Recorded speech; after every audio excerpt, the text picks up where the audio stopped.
I'm trying to say is, nice practice run with our microwave nerds. Now will be better for the next time we do it. And good thing we haven't done our podcast yet. Let's do that right quick. Let's hammer that out. Welcome to Rage You Nerds. Thank you for listening in. I'm Mr. Cack. I am joined by Jared and TJ. TJ, the collective funk and heart and soul. Jared, my collective brother. And we are here as the nerds to rage, and we got a couple topics to talk about in the current nerdgeist of everything, which is not to be confused with a poltergeist. Nerdgeist is a little bit less intimidating, and it's where you move the bodies, but you don't move the headstones. Is fun fact. That's how you get the nerdgeist. All right, so we just thank you, Jared, for appreciating.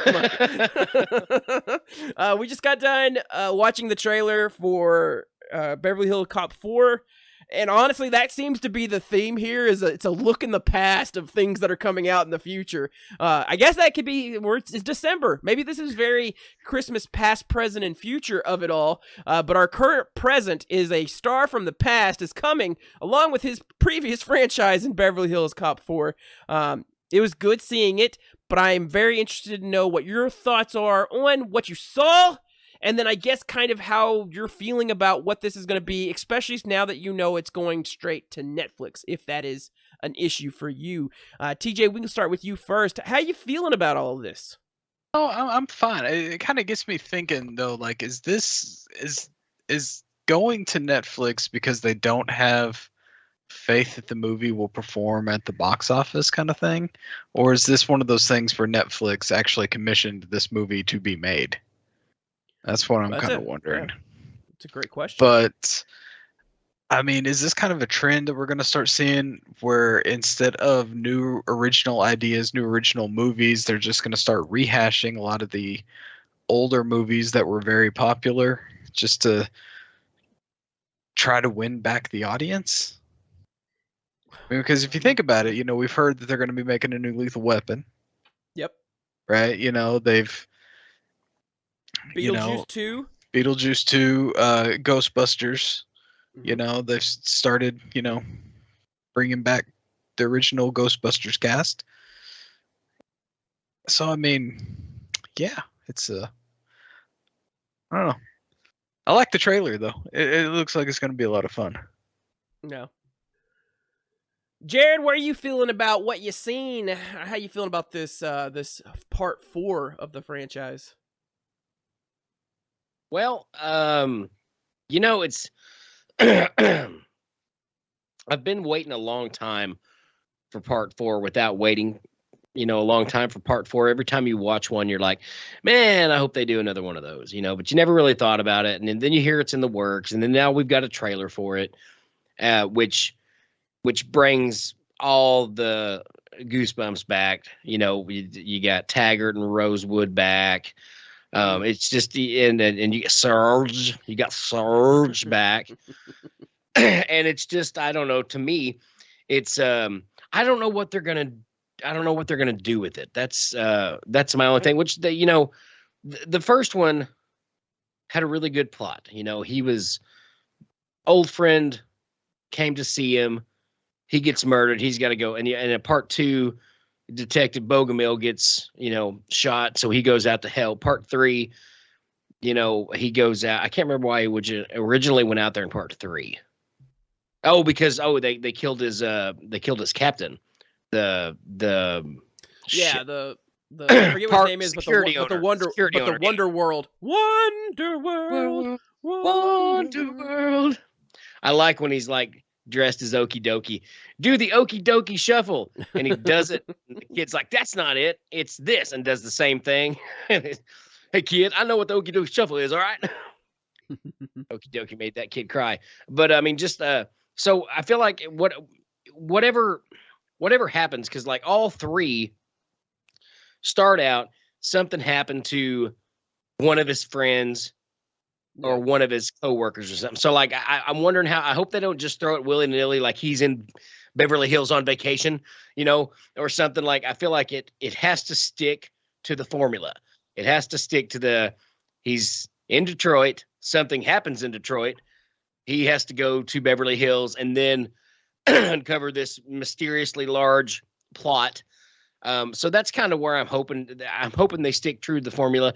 If they don't, that's fine, as long as, what me and TJ always say, as long as it doesn't suck.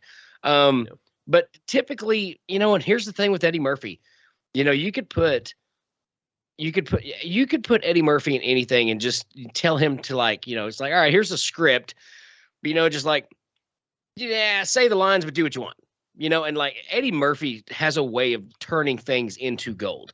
Like I can't think honestly of a movie that I have seen him in where I did not enjoy the movie. Like, it's just everyone that I've seen, he just makes the movie, a little bit better and more watchable. Whether that movie is a great movie or whether that movie is bad, it's like you always enjoy Eddie Murphy. So I have faith in that.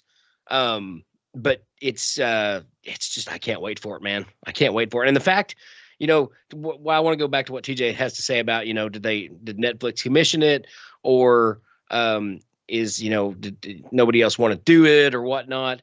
And so Paramount owned the original 3, I believe. And so Jerry Bruckheimer is returning as a producer on this. So I wonder how much that has to do with it. If, Jerry and some Netflix people got together and, Netflix was like, absolutely, we want to do that. So like, I don't know how it all came together. I do know that, like, I've never seen any of these in theaters in a theatrical release. Correct. And Yeah. but to go back to what TJ said, Beverly Hills Cop is very, it's not the Avengers, right? So I think it's kind of one of those things. It's like, when you release a box office, it's something you want to be a smash, you're expecting for people to go that have never even heard of the thing, but somebody's heard of it. It's going to be the biggest thing. Everybody or somebody who may know about it, but they don't really know what's going on. They're going to go with their girlfriend or their boyfriend or their, whatever. They're going to go watch this and they're going to have big numbers. A movie like the Avengers or DC, something, with Beverly Hills Cop, it's kind of, I give Ghostbusters a little bit more credit because I think no matter where you're at right now, everybody kind of is getting back in on the Ghostbusters bandwagon. And even though I did not like the 2016 movie, I think that helped keep the popularity of the show up. And I feel like this is kind of the opposite of that, because it's not, I don't think it's as much of a cult classic as Ghostbusters was. So maybe the Netflix release is sort of like, we know this is probably not going to do super huge numbers in theaters, but we know a lot of people, if they're not subscribed to Netflix, will probably subscribe to Netflix for a month just to watch this and keep, they'll pay the $16.99 like they would be going to a movie. We'll get more money out of them on Netflix for them to watch it one time than we will at the box office. I mean, if you think about it, because every bit of money, the theaters don't make any money on the ticket sales, so I don't know. Maybe that's the thing. Maybe they're like, there's going to be a lot of people that want to watch this, but maybe not enough to rent out an entire, theater. Not rent out an entire theater, but like to put it on the big screen for 120 people at a time. That's just my thoughts. I think it's a very calculated move because, there's 3. Well, Cac, are you subscribed to Netflix? I am. Okay, so you don't count in this particular part of the conversation, but TJ, you're not correct. Correct. And I'm not correct. So, like, well, I guess only I can answer that. And I'm not, am I? I don't know. But like me and TJ both just said, hey, we're definitely getting Netflix for a month again, at least when this comes out, because I ain't going to skip out on this. And because Netflix is the way they are, I can't borrow somebody's password to watch it. Not that I would, because that's wrong. Anyways, that's my thoughts on it. I think this is a calculated release. I think it's going to be a huge success on Netflix. But I also think it's probably going to be the end of the chapter, and whether or not they close that out well remains to be seen. Can I just say this? Yeah. Before you jump in, Cac, is I am actually really glad that it's a sequel and not going to be a reboot with someone like The Rock, because let's face it. Oh gosh. Let's face it. It would be The Rock if they did a reboot. That's true. Because he's in everything. That's true. You're not wrong. You're not wrong. So apparently this was announced for release in the mid-90s. It's been under production. It's fizzled in, fizzled out.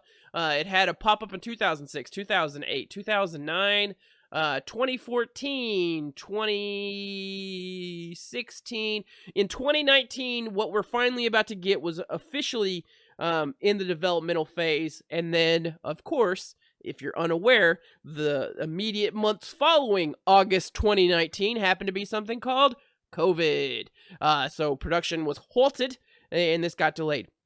But Paramount Pictures made a one-time license deal with an option for a sequel with Netflix to develop the film. Oh, But it's went through some phases since the mid-90s to get us to this point. Yeah, so I like Surge being back because he was in Perfect Strangers, right? That was the foreign guy in Perfect Strangers. That was Balky. And he basically like I know that was a trope before, bring in the very alien foreigner, because I mean Mork and Mindy literally brought in an alien and just passed him off as a quirky foreigner in some episodes. But like I always I think of him, which then makes me think of Janosch, which makes me think of like every other weird Fez from that 70s shows. I feel like they all come from the Balky line of it all, of Perfect Strangers basically created this concept of the weird foreigner from that country that you've never actually heard of, but it's probably on a map somewhere. And you just throw a Stan at the end of it. So I'm excited to see him back because that's like one of my fan favorites from the third movie. Because I always think of that gun that has a microwave in it. Yeah. I think the little rocket that shoots off of it. Yeah. It's got a boom box. So I think I want to say that's actually what got him the role, was Perfect Strangers. I'm sure that got him Wasn't a lot he of like roles. in the first movie though? Oh Was he in the gosh, first yes, movie? absolutely. Yeah, he was in the first movie. Like, See, he was I don't like remember the him in hairdresser the or something, wasn't he? Okay, I Yeah, he was- vaguely remember. No, that. it was an art gallery. He was the. Oh, that's right. So Axel's friend ran the gallery, but he was like, I guess the showroom floor guy, because like, yeah, that's the case. The first thing he did when he walked in, he offered Axel a cup of coffee or a cappuccino. Make it with a little lemon twist. And then Rosewood and them come in later, and it's like, hey, Billy, want a cappuccino? It's like, hey, Serge, that'd be a problem? No, don't be ridiculous. He's just, yeah. Okay, so it the first one, the third one, now he'll be in the fourth one. What else has old Bronson done? Okay, so apparently he was actually cast as Surge before he was cast as Balky.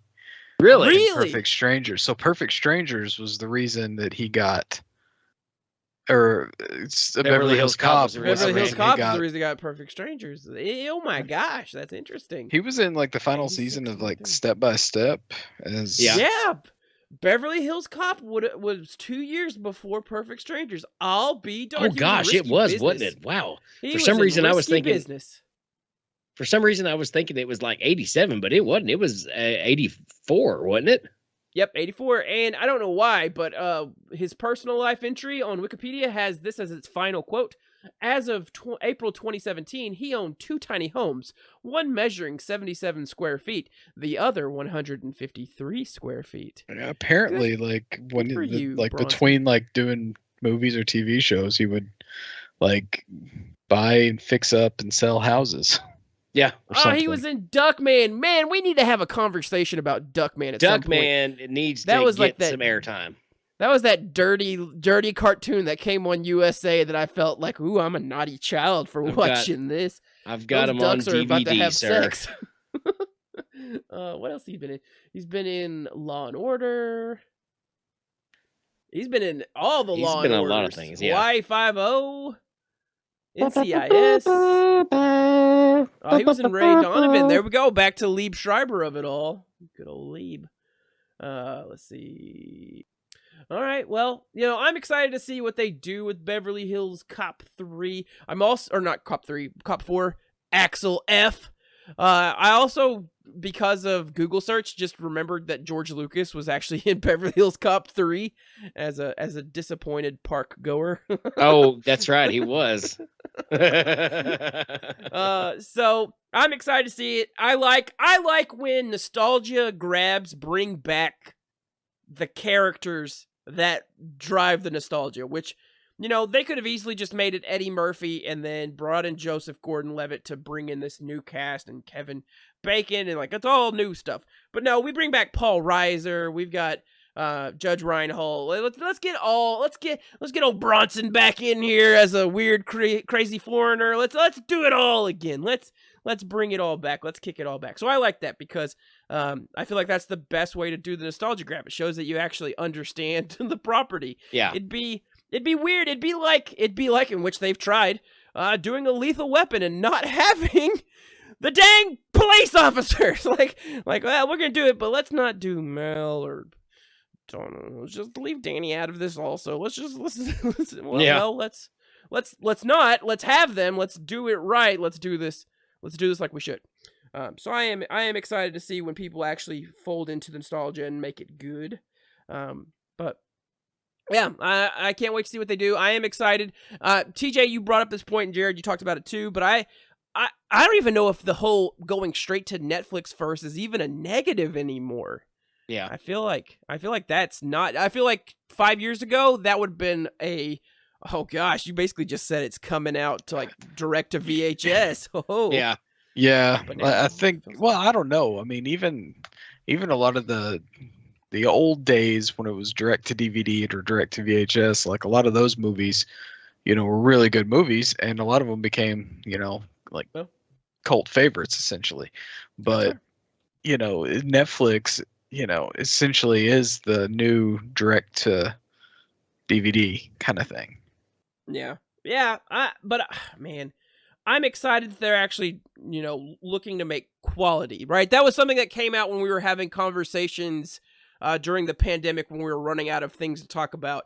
But like Netflix afterward, like last year or whatever, the start of this year, whenever that was like, we're looking to tone down the quantity and bring out the quality. So here's 25 Adam Sandler movies. And it's like, well, okay. We're going to bring maybe you after 1,000 new television shows, but they're all going to be from Norway and Germany and France and Korea. But they're all going to be questioning whether that thing is cake. like here's the dating show, but one of them's cake. It's like, all right. Well, let's see if they trick me. I'm excited. But I am excited to see what we do here. Speaking of nostalgia, speaking of doing nostalgia right, this was a question I asked when we talked about the Ghostbusters Frozen Empire trailer. I asked a question of, are we getting Slimer back? It seemed like we were a bit on the fence at the time. Well, the very first promotional theatrical, technically theatrical, the prop design setup that they have at theaters to say, this movie's coming out soon. They have a big box art thing. It is Ecto coming out of a frozen firehouse. There is a blue monster ghost thing on one side, and on the other side, there's a green little son of a bitch that looks familiar. That's right. Our boy, affectionately known as Slimer, but also just known as Spud, because I don't think he did not have a name. He was the Onion Head Ghost, I think, was like his original first name. Jim Belushi, I think, was his actual name. We're getting Slimer back, it looks like, or they're just using it for marketing, which is kind of messed up. But TJ, how you feel about seeing old Slimer getting some screen time again? Is he going to get screen time, or are they going to use him for marketing? That's the thing. We've only seen one trailer. We've only seen one trailer, so we don't know if he's actually coming back or if it's just one of those nostalgia, we're using him for marketing kind of things. I thought the whole Muncher was supposed to, start taking place of Slimer. And Slimer was, we've discussed it at length. He was never meant to be a good ghost, right? Yeah. So I would love to see him back, personally. At the firehouse setup, which is really cool. I'm gonna lose my shit if I ever go into a theater here soon and see this popped up. But you got this weird blue ghost thing, but you got Slimer right there, TJ. That's one of those things where it's like, if I worked at the theater, I'd immediately call dibs. Yeah. Like, I'm taking that home. Like, the day we tear that down, I am taking it home. Jared, what do you think about seeing our slimy green Spud back? Is it just a marketing ploy, or is he going to be in the film? I'm wondering if that wasn't made by someone, because I don't know. Like it's kind of like I feel like it's one that could go both ways. Do I personally think he's going to be in there? No, I don't, because I'm with TJ. I think Muncher's kind of the new, because Slimer was never intended to be a good ghost. We got Ghostbusters 2, which came out after the series, which kind of made Slimer good, and then they kind of kept him kind of good in Ghostbusters 2. But like, if we're pretending that Ghostbusters 2 never happened, and Afterlife is a direct sequel to Ghostbusters, then Slimer's not a good ghost. So he might be not a bad ghost, but I mean, he's not a good guy. He's not a pet. He's not a a little sidekick. So I think it's a marketing thing. Whoever did it could have been the theater. I doubt I doubt the movie company would do that, because that would really make people mad if Slimer's not in there, unless it's a bunch. Hey guy. Unless it's a bunch of younger people that don't know who Slimer is, in which case I could be like, you get the parents kind of riled up and the kids still like the movie, but the parents are kind of, I don't know. I don't think we're going to see Slimer again, though. I think Slimer's gone. So there's been some more, because we're getting to that point now where it's basically the ramp up point for the March release date. But we've had some quotes come out there. Camille Nanjiani has said that it's going to be scarier. He thinks it's scarier, but that the comedy will still be prevalent. Also, Dan Aykroyd has said, we're going to be ready to go in March with a spectacular new release, a great new story, and it's going to be hot and really fun, scary, whole new generation, handing it to the kids. Then said, when pressed for more details, an entity is found in a psychometrically charged object, which sounds like the most Dan Aykroyd plot drop ever. So there's an item that has a ghost in it, and someone touches it, opens it, whatever. And then last was asked a bit about his role, and he said that Ray this time around is kind of resentful. The exact quote is, I do the enthusiastic, wants to believe everything, kind of resentful that things have passed him by Ghostbuster in this one because he's no longer licensed. So I guess he lost his Ghostbuster license. Let it expire. He's reached retirement age, so he can no longer operate a nuclear device on his back. Which that's the only thing that had license, right? But that was unlicensed. They have an unlicensed. They were unlicensed, yeah. Knowing Dan Aykroyd, though, that's just a little tongue-in-cheek humor. Yeah. So I do think so. He went on to say that this one is going to tackle themes like loss, betrayal, and forgiveness even deeper and, quote, more emotionally, end quote, than the previous films, continuing all that along with some great scares and effects. He said it's really going to work. I feel like they're going to kill another Ghostbuster, aren't they? Yeah. Is this the one where Bill Murray finally gets it? He's been asking for it. If it was me, I would honestly never give it to him. No. Just keep living. You know what? Trap him, right? Whatever this ghost was in that gets out, it traps Peter in there, and that allows Bill to go F off for the rest of the filming, so he can wrap his scenes in a week. Because that's what he wants, right? That's just kind of where he's at in life. Which he was that way in life, apparently, in the late 80s, early 90s. Yeah. But TJ, anything from this Dan Aykroyd lore bomb got you thinking about anything in particular, or is this just Dan being Dan? Honestly, we just said it. Sounds like a Ghostbuster is going to die. Yeah. But I'm still trying to figure out the whole license thing. Like, I'm not licensed, like business license to own, to operate a business in New York, or like, do they now, thanks to the EPA, thanks to Nicholas, have to have like licenses to carry a, nuclear accelerator on their back kind of thing? Is that kind of? That'd be the segue to get Walter Peck back in, which Yeah. seems to be the rumor mill. Yeah. So we should see if we yeah. can get him on the show. Yeah. Esteemed actor, would you like to come on our show where we double up our audio and talk about fart jokes and random deaths on Twitter? can you just come on our show so we can call you Dickless for an hour and a half? Oh, that's all I would do. He would never. Or Mr. Pecker. That's what I want. I want to actually get to the point where we have guests on, and I'm just going to refer to him as whatever their character that I happen to hold dear in my heart is. Peter, my name's Bill. Peter, let me reason with you. But yeah, I'd call him Walter Peck because one, I don't know his name. So it's William Walter Atherton. Peck. Yeah, Walter Peck. I heard you the first time, Jared. Face Off. All right. It's Face Yeah, Off. Face Right? Off. It's Face Off. His name was Robert Paulson. Jared, does Dan Aykroyd got you thinking anything that maybe you've cracked the clues for what the plot's going to be of this movie? Absolutely not. Dan is just being Dan to, his mind is running a mile a minute a lot of the times. Very, very, very smart man. Enunciates it poorly sometimes. I feel like when you get an interview with Dan, he can explain to you what he's going to do. He's kind of like me in that regard. Not that I'm comparing myself to Dan Aykroyd, but we all know me. I'll go 40 minutes to tell you a 2-minute story. And Dan is very much the same way. He likes to expound on things, but in this case, he can't give too much away. So he still wants to tell you a whole lot of things without actually telling you a whole lot of things. So this is 100% Dan Aykroyd being Dan Aykroyd at his best, while not being able to say. Now, when this movie comes out and someone he knows really well sits down and asks him the question, well, why did you do this in this scene?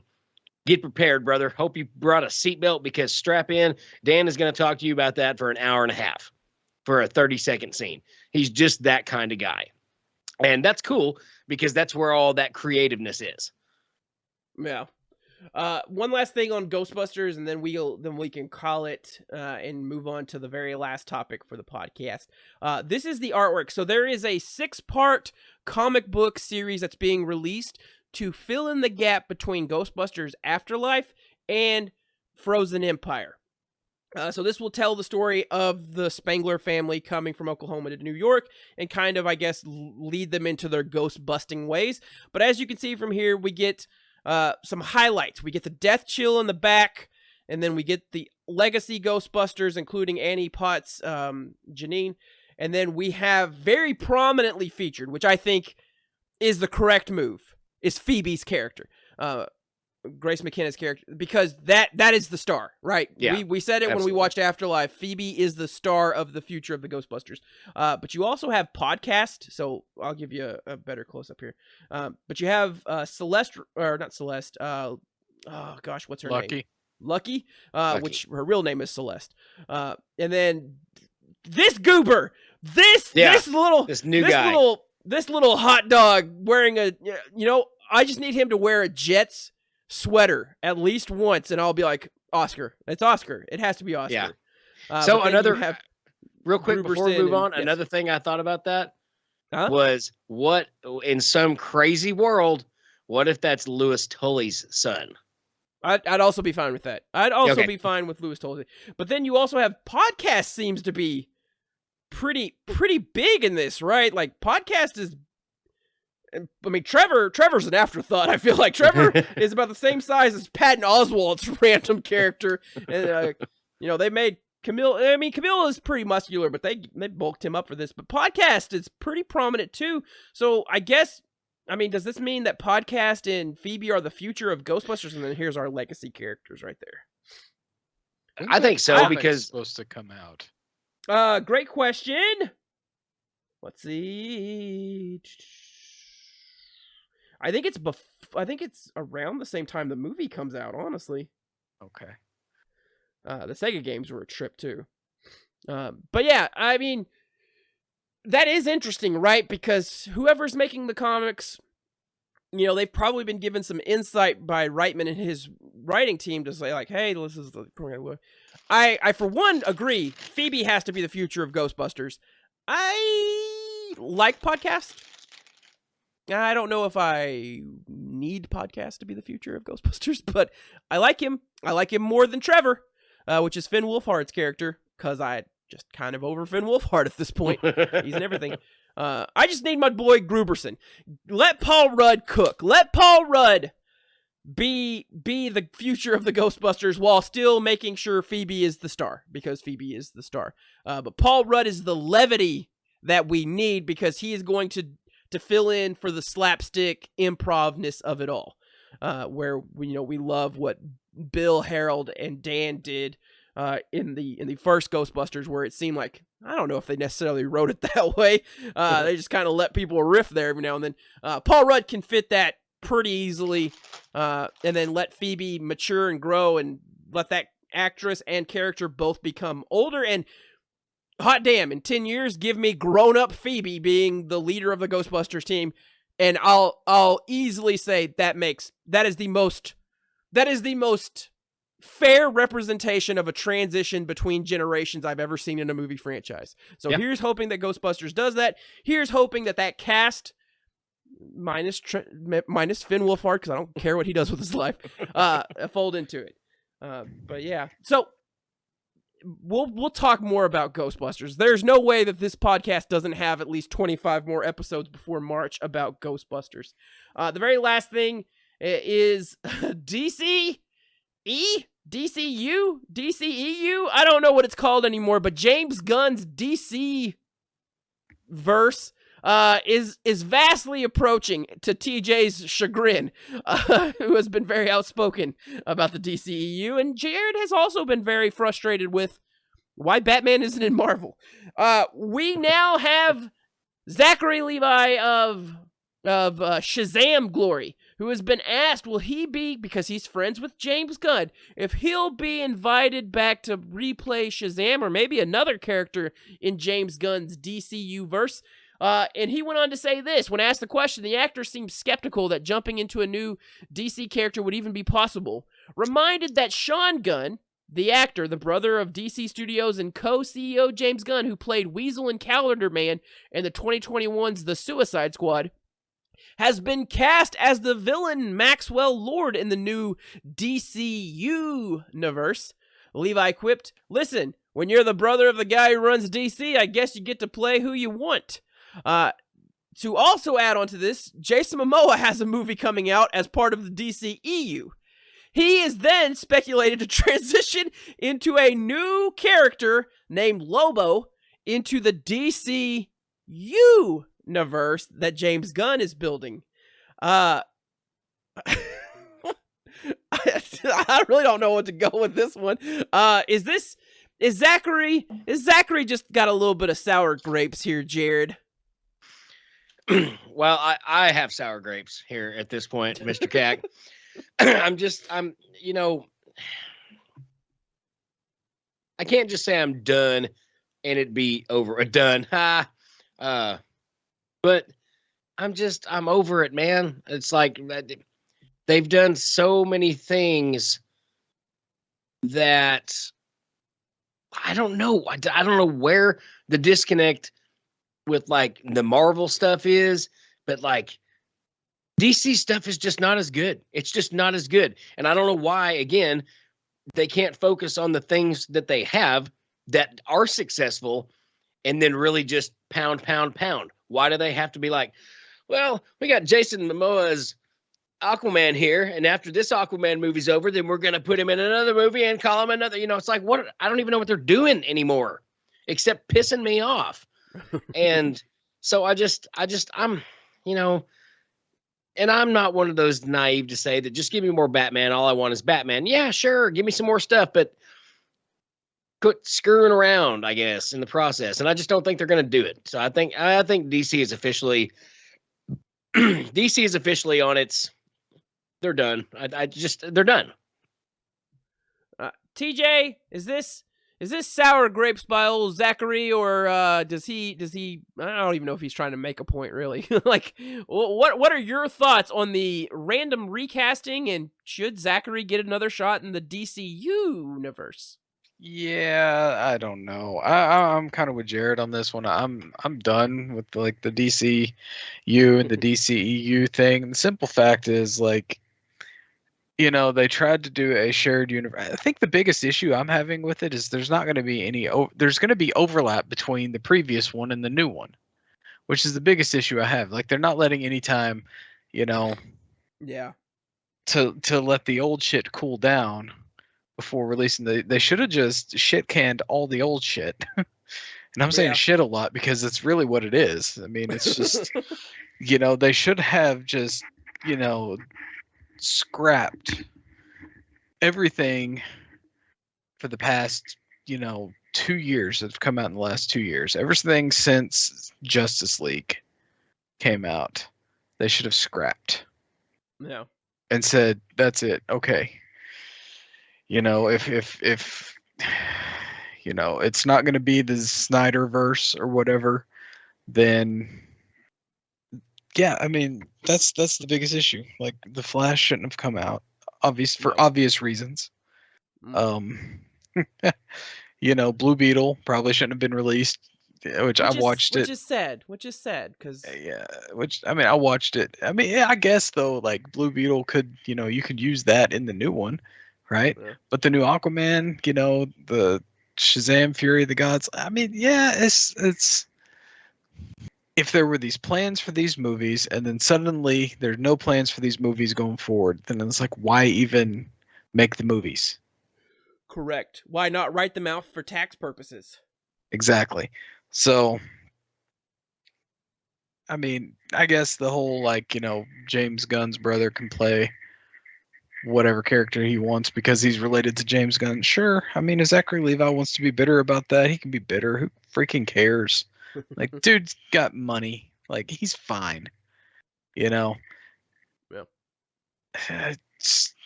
He played two characters in the Suicide Squad, which is apparently not going to be part of the DC new universe. So who cares? And honestly, let's face it, Jason Momoa would play a better Lobo than he does Aquaman. Oh man, have you guys seen the newest trailer for Aquaman whatever Kingdom? No, I didn't even bother watching it. It looks like someone watched Thor Ragnarok. It was like, let's do that. Let's just make that movie. But with Aquaman, because Jason Momoa is already doing. Literally, the trailer is one-liners and quips, and Jason Momoa being a meathead the entire time. And it's like, okay, like this is gonna suck. And here's the thing too, like with the DCU, DCEU, the Snyderverse, whatever you want to call it, I have no faith in Warner Brothers that even after James Gunn starts his tenure as head of DC and after he releases that first stream of movies, that they're not going to shit can him and his universe is going to go. So, I mean, I have no faith in Warner Brothers to even put out like a shared universe. This thing about like with Marvel, Disney owns Marvel, so Disney can sit there and control it from the top down. But Warner Brothers owns DC. Warner Brothers can't control their own shit. That's true. That's true. And in the Sean Gunn of it all, he usually plays a motion capture character. He's usually some kind of like monster or heavily propped up character. Yeah. But him being Maxwell Lord will probably be the first time in a while that he just gets to be an actual human being. And two, if you saw Wonder Woman 1984, the main villain was Maxwell Lord, starring Pedro Pascal. So we're within this, as TJ was saying, within this very quick time frame, we're getting a recasting of a character that we just saw. But DC is kind of silly. Jared, I know DC's not your cup of tea. Do you have any closing thoughts for the DC universe? It's a total shit show, Cac. Amen. That's it. I'm sorry the camera took so long to get to you on that one. It missed a very prime quality One thought there. But we could be absolutely wrong. What do you think? Let us know. If you're listening to this on Spotify, there should be a thing down below that says, how was the episode? And you can let us know if we're right or wrong in this. It's not going to hurt our feelings. It will, and I'll cry, but it's okay. If you're watching this on YouTube, then hey, feel free to let us know in the comments below what we're right with, what we're wrong with, and if it's all wrong, well, hey, I don't care. That's the beauty of having 3 nerds with microphones. We'll say whatever the hell we want, and we'll deal with the repercussions later, or we just won't check the comments, and it doesn't matter. Like the video, subscribe, follow along, tune in next time. We'll see you on the next one. Bye!